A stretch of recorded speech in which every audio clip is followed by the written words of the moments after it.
একটা কাপড় নিয়ে সুন্দর করে এগুলো মুছে দিবেন। যে তারগুলো কানেকশন করছেন কিছুদিন পর পর এগুলা ভালো চেক দিবেন। আসসালামু আলাইকুম। সোলার প্যানেল থেকে প্রপার আউটপুট পাওয়ার জন্য আপনারা কি কি করবেন তা নিয়ে আজকের ভিডিও।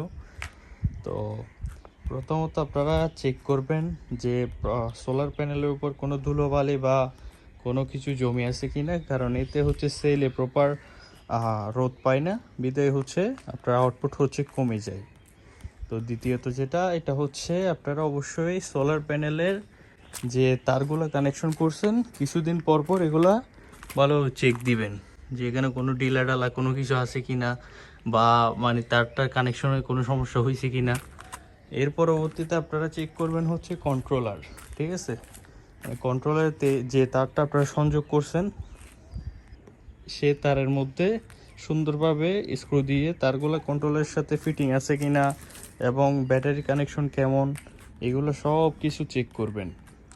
আর অবশ্যই একটা জিনিস মাথায় রাখবেন যে দিনের বেলা যখন বেশি রোদ থাকে তখন হচ্ছে প্যানেলের উপর যদি ধুলোবালি বেশি থাকে তাহলে হালকা একটা কাপড় দিয়ে ভালোভাবে মুছে দিবেন, ঠিক আছে?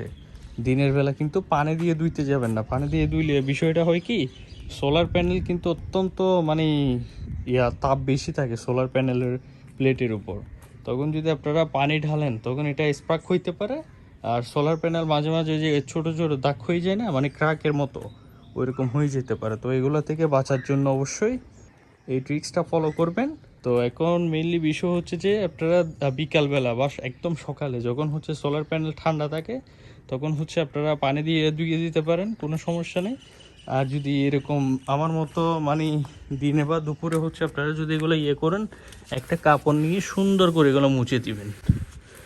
যেমন এখানে অনেক মোটামুটি ক্ষুদ্র ক্ষুদ্র বালু জমে আছে, যার কারণে আউটপুট কম পাচ্ছেন। তো এইভাবে সুন্দর করে এগুলো মুছে দিবেন, তাহলে দেখা যাচ্ছে যে একদম ক্লিয়ার হয়ে যাবে। এই যে আমি সুন্দর করে এগুলো মুছে দিলাম, আপনাদের যদি দেখাই।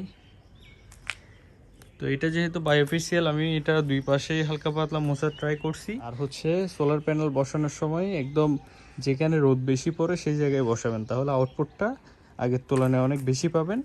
আর অ্যাঙ্গেল যেটা বিষয়, এটা হচ্ছে গরমকালে অ্যাঙ্গেলটা একটু কম থাকা লাগে, কারণ গরমকালে হচ্ছে সূর্য মাথার উপর থাকে, আর শীতকালে একটু ঢাল করে দিতে হয় আর কি। কারণ শীতকালে সূর্য এক পাশে চলে যায় বিদায় তখন হচ্ছে আউটপুটটা দিক থেকে নিতে পারে মতো, তো সেভাবে করতে হয়, ঠিক আছে? তো আজকের ভিডিওটা কেমন লাগলো অবশ্যই কমেন্ট করে জানাবেন। ভিডিওটি ভালো লাগলে লাইক কমেন্ট শেয়ার করে দিবেন। আর নতুন কোনো কিছু যদি নিয়ে আপনারা ভিডিও চান তাহলে অবশ্যই কমেন্ট করে জানাবেন। আর আমার পেজটা ফলো করে পাশে থাকবেন এরকম নিত্য নতুন ভিডিও পাওয়ার জন্য। আসসালামু আলাইকুম।